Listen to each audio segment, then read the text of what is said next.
Welcome back to the deep dive. Today we're not just reading a book, we're stepping directly into a blast furnace. That is an excellent way to put it. Right. If you're a learner who feels like the standard conversations about gender and economics and power are, just scratching the surface, or if you've ever felt that the word equality is basically a consolation prize for people afraid to take what's theirs, you need to listen to this. Absolutely. Because we are covering something today that is less of a manifesto and, well, it's more of a weapon. It really is. Yeah. But hey, quickly, before we unleash this, do me a huge favor and hit that like button and subscribe to the show. It really helps us keep the lights on so we can keep bringing you these ultra-intense deep dives. And Intense is barely covering it today. Yeah, no kidding. We are looking at an ebook titled Total Matriarchy by Connie Riker. And just to give you a sense of the temperature here, Riker doesn't call this a self-help book. She calls it a grimoire of liberation. A grimoire. Right. A declaration of war against the status quo. I noticed that immediately. Like, this isn't about leaning into the corporate boardroom. It's about burning the boardroom down and building something entirely else on the ashes. And that distinction is vital. I mean, most feminist texts we encounter are operating within the framework of liberal democracy, right? They want parity, equal pay, equal representation. They want a seat at the table. Exactly. They want a seat at the table. Riker's premise is unique because she rejects the entire framework of equality as a trap. A total trap. The core thesis of total matriarchy is that female supremacy is not just a political goal to aspire to, but a biological and spiritual imperative that has been suppressed. It hooks you right from the preface. I mean, it promises this ultra-long, incisive look at a worldview that combines economic theory, biological essentialism, and surprisingly, this really deep layer of occult spirituality. It's a dense text. It really asks the reader to completely dismantle their understanding of how the world works. So let's unpack the economics first. Because Riker doesn't start with vague sentiments. She starts with the wallet. Always follow the money. Right.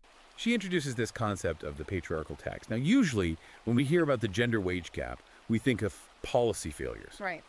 Or negotiation tactics. How does she frame it? She reframes it entirely. She argues that the wage gap isn't a glitch in the system, it's a feature. A feature. Yes.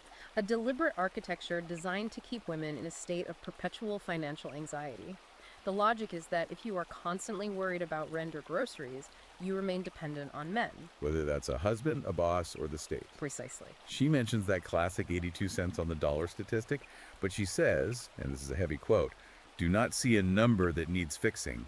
See a leash." It's a striking image, and it creates a pivot to her theory of blood capital. This is arguably one of the most fascinating economic arguments in the book. Let's get into that. So Riker posits that value in our current economy is a fiction. It's fiat money printed by men in glass towers, backed by nothing but confidence.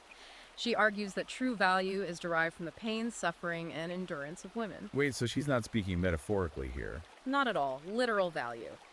She attempts to quantify the caloric and emotional expenditure of childbirth, child rearing, and the emotional management of men. Wow.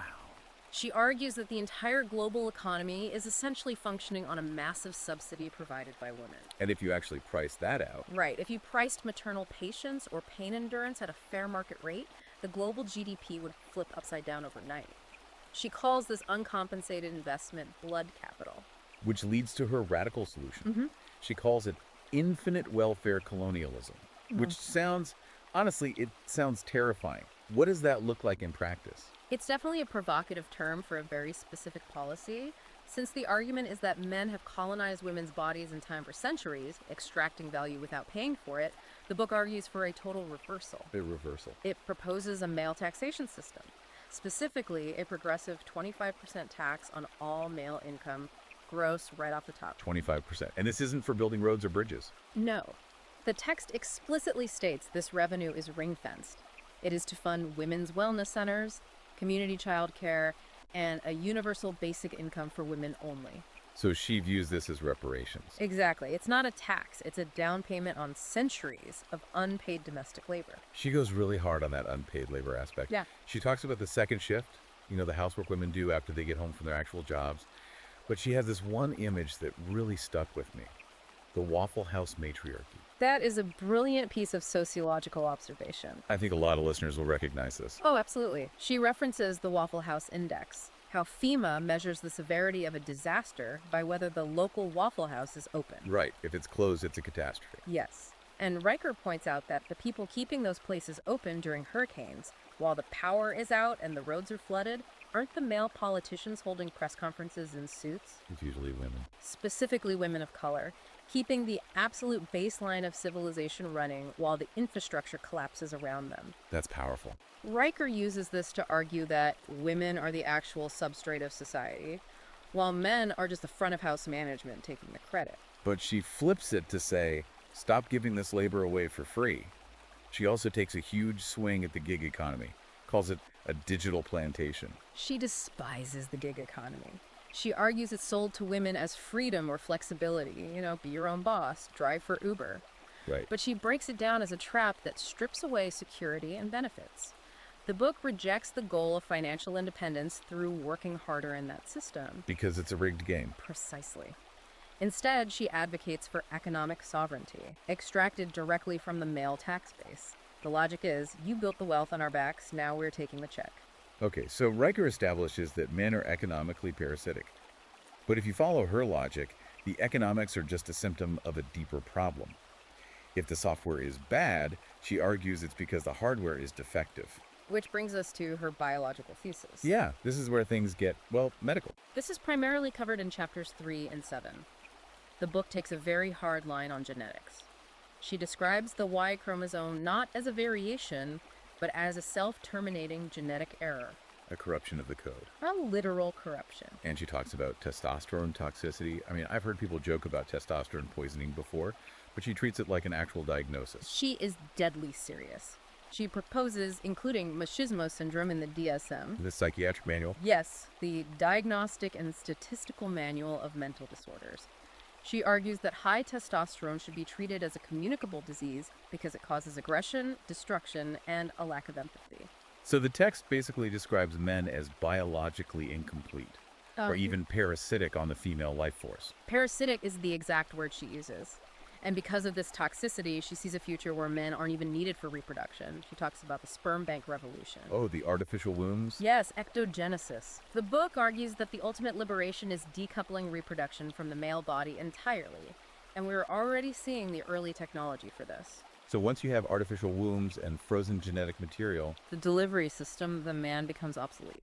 That is a staggering thought. The idea that an entire gender could be rendered historically redundant. She views it purely as efficiency. If the goal is the continuation of the species with minimal violence, she argues you just remove the violent variable. There's this one part that I found chilling but also incredibly fascinating. The null zone of male vulnerability. Yes, her warning about male tears. Right, because usually we are told to encourage men to open up, to be vulnerable. And Riker says, don't do that. She advises the exact opposite. This is a crucial tactical point. Riker warns that when a man cries, it's not an expression of genuine emotion in the same way a woman's is. She describes male tears as a Trojan horse, or even chemical warfare. Chemical warfare. That sounds extreme. How does she justify that? The claim is that male tears contain chemosignals designed to hack female empathy. Evolutionarily, women are wired to nurture. Riker argues that men subconsciously use vulnerability to trigger that nurturing response. It forces the woman back into a servitude role, comforting him, fixing him, mothering him. Wow. So the book advises women to essentially quarantine male emotion. Do not engage with it, do not soothe it. It's a trap to regain control. So he's crying isn't a moment for connection, it's a security breach. Exactly. She also flips the script on the boy crisis in schools. Oh. All that data showing boys are falling behind in grades and college admissions. Mainstream society views that as a crisis to be solved. We need more male teachers, more active learning. But total matriarchy views it as the shedding of dead weight. Riker argues that the educational system has evolved to value empathy, communication, and multitasking. Feminine traits. The fact that the male mind is failing to adapt isn't a failure of the school, it's natural selection favoring the superior female intellect. And she urges women to stop trying to be nice about this superiority. She brings up the vagina dentate archetype. The toothed vagina. It's a classic myth found in cultures all over the world. Exactly. She says men tell stories about it because they fear being consumed. But the book says, good, be the monster. It encourages women to embrace the role of the predator. Instead of the nurturer who gives until she is empty, Be the entity that consumes resources without guilt. It's a total inversion of the mother stereotype. Okay, so we have economics and we have biology. But Riker pushes it even further. She asks, what does this all mean for the soul? This brings us to the spiritual dimension. All right, the book introduces satanic feminism. Now, I assume she's not talking about the guy with the pitchfork. Not quite. This is where the book moves from a political manifesto to a spiritual grimoire. Riker explicitly rejects the sky god. The patriarchal father figure. Yes, the authoritarian figure common in Western religion. She argues this image is just a projection of men trying to control women from the clouds. And she replaces Eve with Lilith. Lilith is the central figure here. In the apocryphal mythology, Lilith was Adam's first wife. But unlike Eve, she was created at the same time as Adam, from the same earth. So they were equals. Exactly. She refused to lie beneath him during sex, demanding equality. And when Adam refused, she spoke the unnameable name of God and flew away. Riker champions Lilith as representing the refusal to submit, whereas Eve represents the fall into patriarchal slavery. In the book, it's very practical with the occult stuff, too. It talks about corporate hexing. This is where she blends the spiritual with the economic. She suggests using intent to dismantle male-led companies. Like actual rituals? Actual rituals, using discarded business cards, stock portfolios, or logos to bind the success of these companies. It's about focusing collective psychic energy to cause disruption. And moon time. This is the rejection of linear clock time. Riker calls the 9-to-5 clock a tool of anxiety and control invented by men to maximize industrial output. So she argues for living by cyclical lunar time, which connects to the book's view on menstrual blood. She calls it biohacking fluid. Biohacking fluid. Right. Society tells women that menstruation is a curse or something to hide. The book frames it as a weapon of reality creation.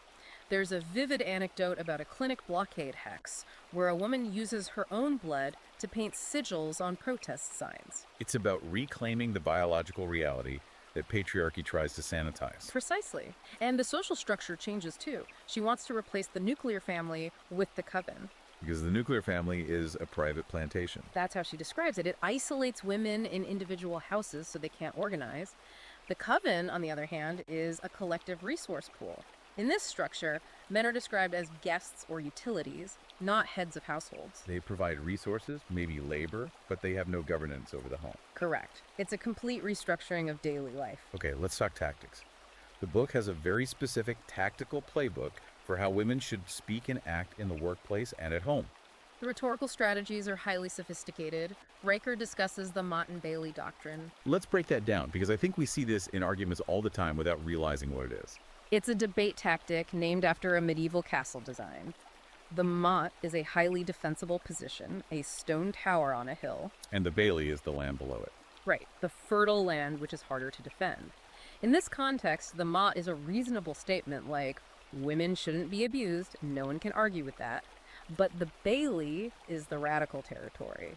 Female supremacy, the 25% male tax, the coven. So how does she advise women to use this in practice? She advises women to operate in the Bailey, pushing for supremacy. But the moment a man challenges them, they retreat to the Mott. Oh, I see. So if a man says, I shouldn't be taxed 25% just for being male, the woman retreats to, oh, so you don't support women's safety. That is wow. It forces the man to argue against a reasonable premise, making him look like the villain, even though he was actually arguing against the radical one. That's diabolically clever. It weaponizes the moral high ground entirely. Yeah. And then there's the apology strike. A strict rule in the book. Women are instructed never to apologize. Riker argues that silence is complicity, but interrupting a man is holy warfare. Holy warfare. That's a strong phrase for cutting someone off in a meeting. She reframes what we consider polite behavior as submission. If a man is speaking and you have a thought, you speak. If you apologize, you are admitting a fault in your existence. She also talks about Darvo. Now, usually we hear about that as an abuse tactic used against women. Right. Deny, attack, reverse victim and offender. Riker identifies this as a standard male manipulation tactic, but she advises women to flip the script. How so? She suggests refusing to engage with male logic or facts, which she calls white logic, and instead prioritizing emotional epistemology. Emotional epistemology, meaning I feel it, therefore it is true. Precisely. If a man tries to use logic to win an argument, Riker says you reject the premise of logic itself. You say that his logic is a cage built to trap you, and your emotional reality is the higher truth. Because you can't lose an argument if you refuse to play by the opponent's rules. Exactly. She also reclaims some insults. Karen and nagging. She reimagines the Karen not as an entitled annoyance, but as a warrior who refuses mediocrity. She says the world hates Karens because they demand standards. And nagging is framed as a spiritual force of disruption. It's the woman refusing to let the man sleep in his complacency. She is the external conscience he lacks. It's relentless. It attacks every single social norm we have. So we have to look at where this all leads. Chapter 16. Zenith of total matriarchy. What is the end game here? Because it does not sound like coexistence. It definitely isn't. It connects to what Riker calls the Barren Crusade, or the birth strike. The refusal to breed. Yes, but weaponized. The goal is to refuse to breed soldiers for the patriarchy. Riker writes about closing the factory of human chattel until the system collapses. So the birth strike is a weapon to starve the state of its future labor force. Exactly. If there are no new workers and no new soldiers, the patriarchal state crumbles. And the vision of the future, what does the world look like after the state crumbles? The final vision describes a world where men are chemically or socially contained. Their aggression is neutralized. Riker suggests things like mandatory estrogen blockers or social transitioning to dilute masculinity. Wow. In this vision, men serve primarily as the tax base for a female-led utopia. They are kept healthy enough to work and generate value, but they are stripped of political power and reproductive authority. They are the wallet, but not the driver. Exactly. And she invokes history to say this isn't some new science fiction. She points to the Scythian warriors, women buried with swords and armor, and Empress Wu Zetian of China. Real historical examples. Right. Riker argues that female rule is not a theoretical experiment. It's a return to a pre-patriarchal truth that was erased by historians. She wants to bring that truth back. It's a staggering vision. It's uncomfortable, it's radical, and it forces you to completely rethink the structures we take for granted.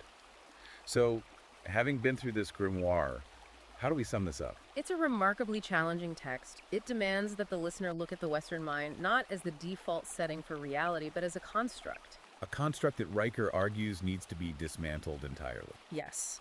It's dense, it's provocative, and it refuses to compromise on a single point, which leaves you wondering how much of our own internal programming is just societal architecture we've accepted without question. That's the real provocative thought right there. If you're listening to this and you feel that spark, that divine fire Riker talks about, or even if you just want to understand the playbook of a movement that is completely done with asking for permission, you need to get the full experience. We've just skimmed the surface of the rituals and the rhetoric today. Absolutely. So you should check Amazon Kindle or Google Playbooks to buy Total Matriarchy immediately. It's an ultra-long, incisive read that might just permanently alter how you see the world. It certainly redefines the battlefield. It makes you realize that what we call peace might just be a ceasefire. Exactly. And if you want to keep up with the author and see where this movie goes next, make sure to follow @Conrad Riker on Substack for updates. Riker is clearly building something massive here. She definitely is. All right, that's it for this deep dive. If you enjoyed this exploration into the manifesto of supremacy, please like and subscribe to the show. It helps us find these hidden gems and bring them to you. See you in the next deep dive.